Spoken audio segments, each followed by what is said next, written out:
Meaning of gradient. Gradient. Gradient. Gradient.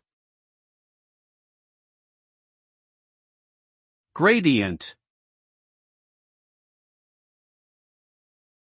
Gradient refers to the rate of change or the slope of a particular variable with respect to another variable. In mathematics, it is the vector represented by the partial derivative of a function with respect to its variables upon which the function depends. The gradient provides information about the rate and direction of change in a particular phenomenon. It is used in various fields such as physics, engineering, economics, and statistics to describe changes in physical quantities, processes, and phenomena. Essentially, it is a measure of how much a particular variable changes in relation to another variable.